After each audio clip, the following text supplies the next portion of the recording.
bienvenidos un día más a la consulta del Dr. Méndez. Yo soy Roberto Méndez, médico de familia y especialista en nutrición clínica y deportiva y en ciencias del deporte. Como ya sabéis, aquí hablamos sobre nutrición, sobre medicina, sobre deporte o sobre una mezcla de tantas. Hoy volvemos a la nutrición.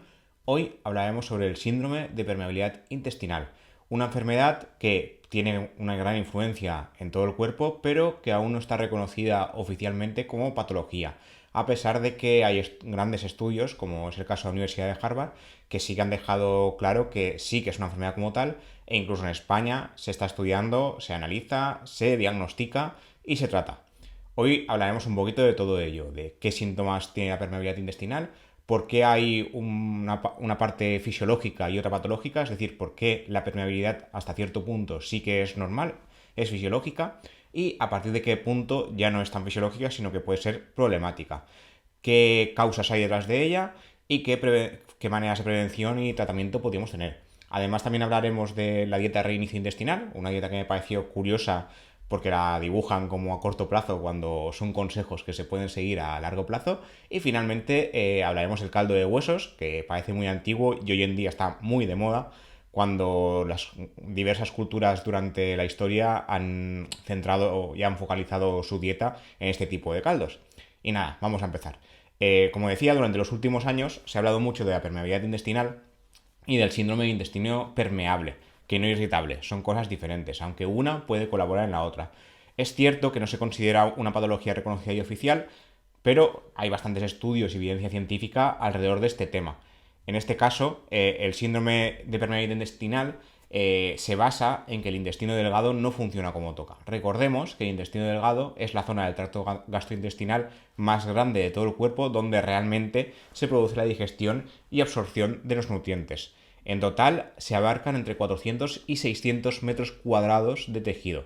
Sus células, que son enterocitos, un dato importante para lo que explicaremos hoy, se enlazan entre sí mediante uniones que dejan pasar algunos nutrientes y otros no, y evitan que puedan pasar bacterias y otros microorganismos potencialmente peligrosos. Y esto es la base de la permeabilidad intestinal. La permeabilidad intestinal realmente no es una enfermedad, es una función fisiológica, esencial y es necesaria. El intestino debe ser permeable a los nutrientes, debe ser selectivo y debe evitar que pasen sustancias tóxicas o lesivas como las mencionadas bacterias. Esta permeabilidad puede ser intracelular, es decir, entre los enterocitos, entre las células, o transcelular, dentro del mismo enterocito o célula intestinal. El problema, como ya explican algunos expertos, incluyendo especialistas españoles como el doctor Javier Santos, especialista en gastroenterología del Hospital Universidad Vall d'Hebron de Barcelona, es que cuando la permeabilidad se ve alterada o excesiva, ya empezamos a tener problemas y patologías. En este caso, cuando se deja de regular el paso de sustancias es cuando hay un trastorno de permeabilidad intestinal, es decir, que hay más permeabilidad de lo que toca. Hablemos, por ejemplo, de una red, ¿no? La metáfora más típica sería una red de pesca. La red tiene cierto tamaño de agujeros, ¿no? Para pescar. Si esos agujeros se vuelven más grandes o se rompen, ahí tenemos un problema. ¿Qué pasa? Que en el término de metáfora de pescar no pescamos, se van los peces, ¿no? En este caso lo que pasa es al revés, que tenemos unos agujeros de cierto tamaño, una permeabilidad determinada, y si esos agujeros permeables se vuelven más grandes, pasan cosas que no nos vienen nada bien para el organismo. Entonces, el síndrome de intestino permeable sería esto, sería un exceso de permeabilidad intestinal.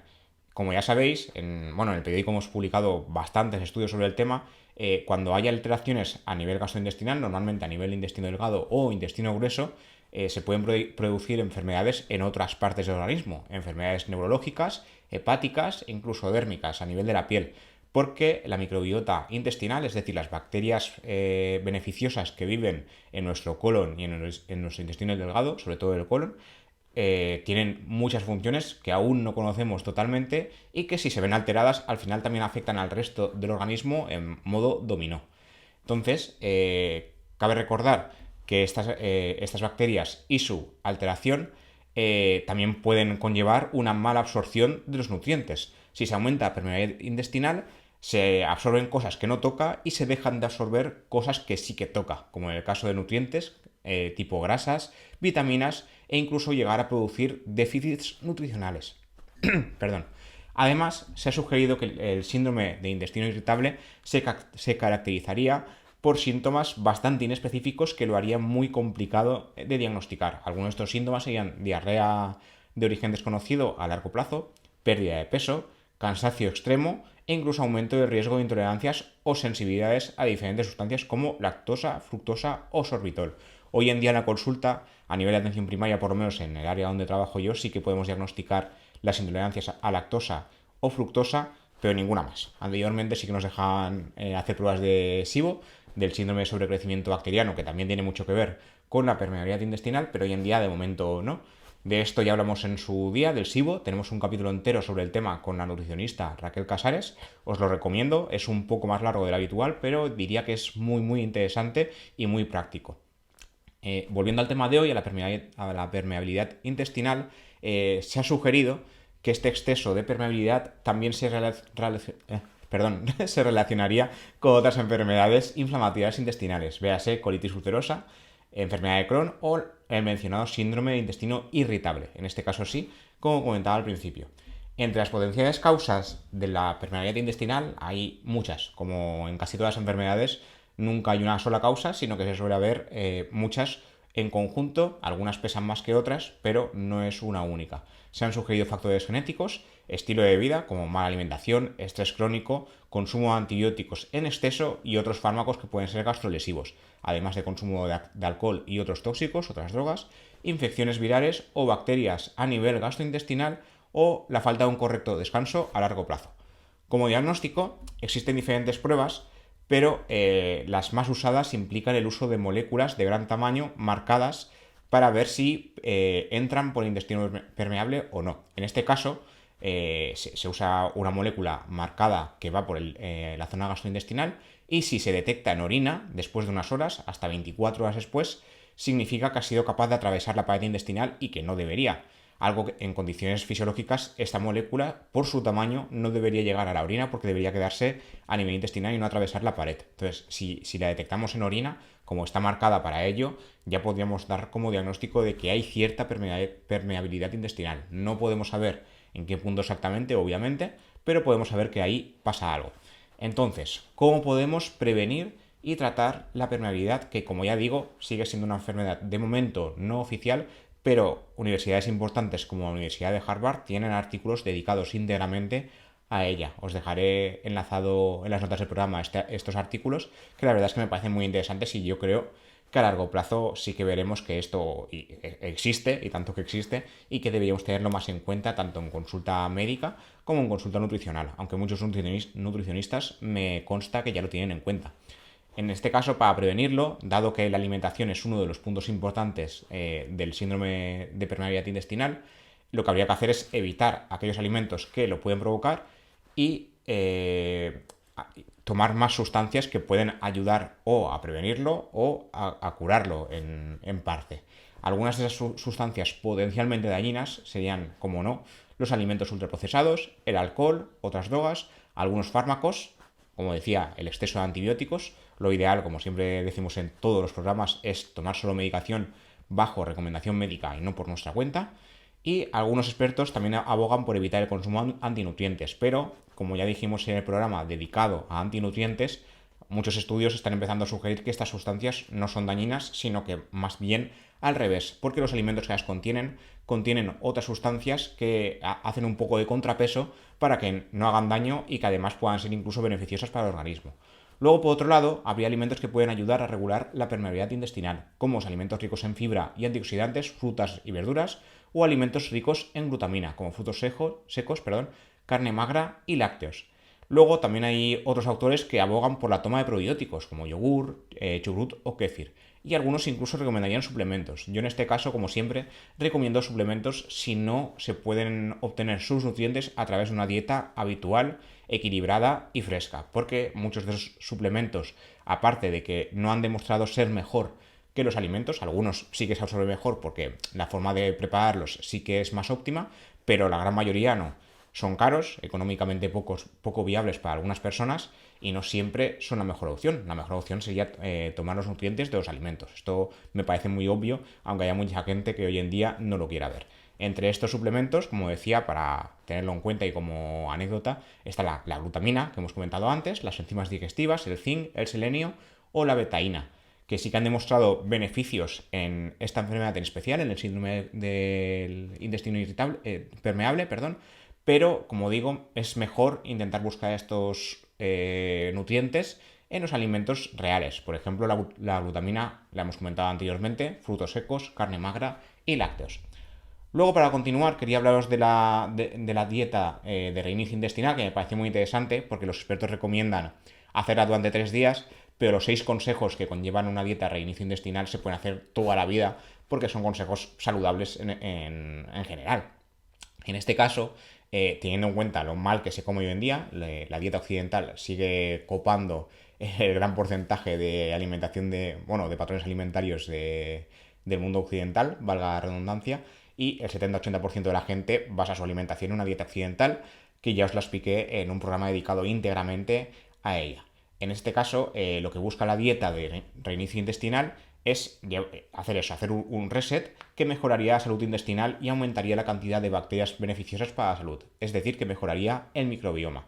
Se sabe que mejorar el estilo de vida y la dieta a largo plazo conlleva beneficios a nivel intestinal, pero solo 3 días mejorarían también estas bacterias intestinales. Como digo, esto se puede hacer a largo plazo. Lo que busca el reinicio intestinal es restaurar el equilibrio en la fuerza, fraseando un poquito a Star Wars, mediante cambios de hábitos. Llevar una dieta sana y equilibrada, eliminando alimentos inflamatorios, llevar a cabo un buen descanso, comer suficiente fibra y realizar una buena cantidad de ejercicio físico.